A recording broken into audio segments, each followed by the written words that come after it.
What is up, disc golfers? Today on Iceberg TV, I'm going to show you the 4 mistakes that you are making with your forehand. The first mistake for a lot of people can come before they've even thrown the disc with their disc selection.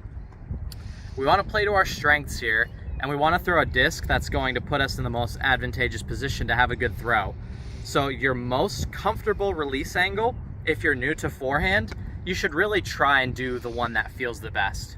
So for you, that means hyzer, so like this, then you should use a less stable disc. Now, if you like it flat, you may want a more neutral disc. Or if you like anhyzer, so like this, you're gonna want a very overstable disc. So when you're learning to throw forehand, you wanna use a disc that's going to properly suit the angle of release that you choose to do. So we're gonna throw the overstable one first so you can see what that would actually look like.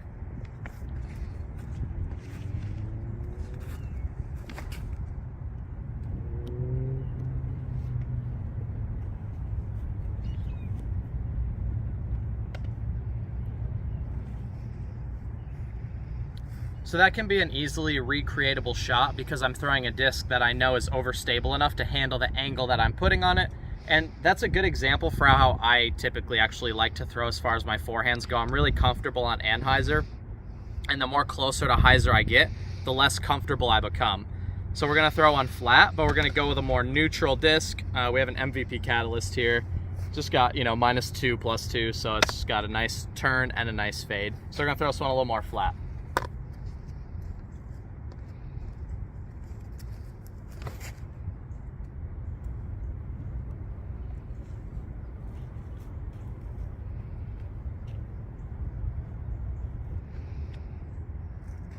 And to be honest, that's probably the easiest one to get like really good distance. Even that shot is pushing, 350, 375, and I threw it pretty soft.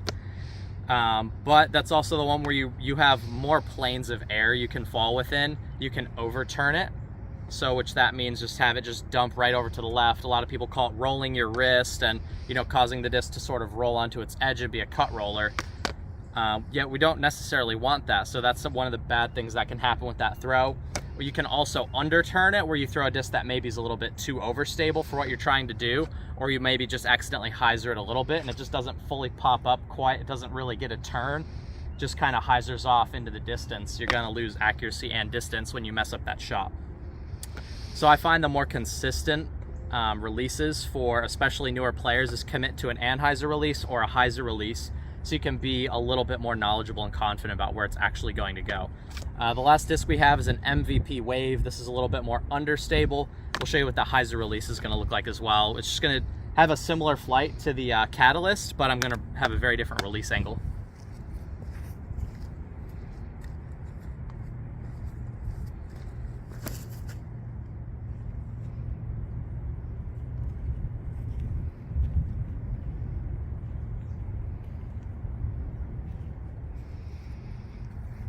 So now that you've mastered your disc selection, the next thing I want to talk about is the grip.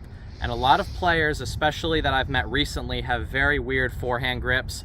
A lot of people do like a 2-finger bent finger grip. A lot of people are doing a 1-finger grip, and neither of these are very good.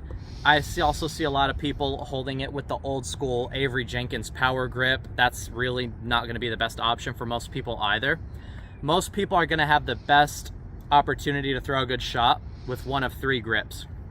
We have a stack grip or a split grip, and then my least favorite that you can do is the Avery power grip, but I find that most people are going to have the most success using the split or the stack.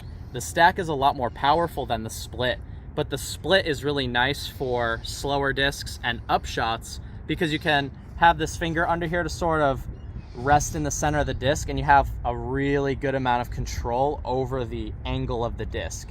So if you're here, it's a bit more powerful, and it's a bit more difficult to have the proper angle. I actually prefer having this finger here because I feel like I have a true command over the angle of the disc as it's coming out of my hand.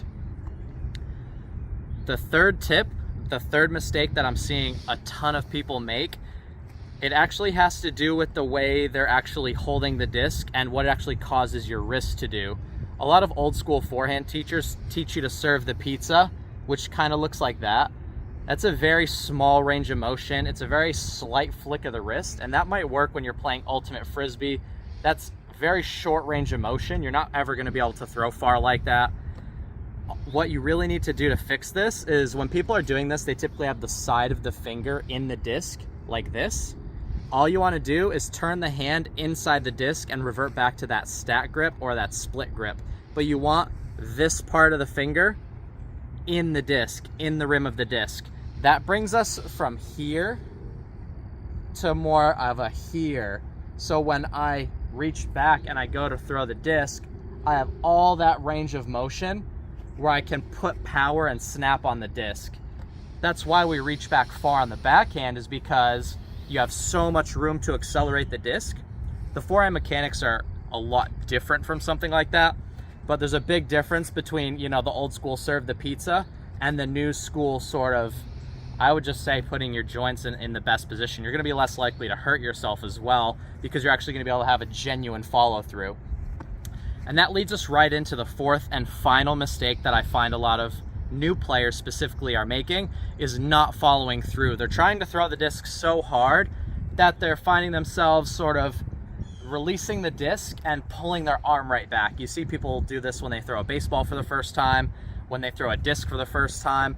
They don't have a good follow through. You want to follow through, because if your body's pulling that joint and that limb back to yourself, you're like decelerating your own throw and putting yourself at a greater risk for injury. We always want to follow through with our lower body and with our upper body. That's going to reduce your risk for injury, allow yourself to throw with power more comfortably, and have a more consistent and happy time throwing the forehand.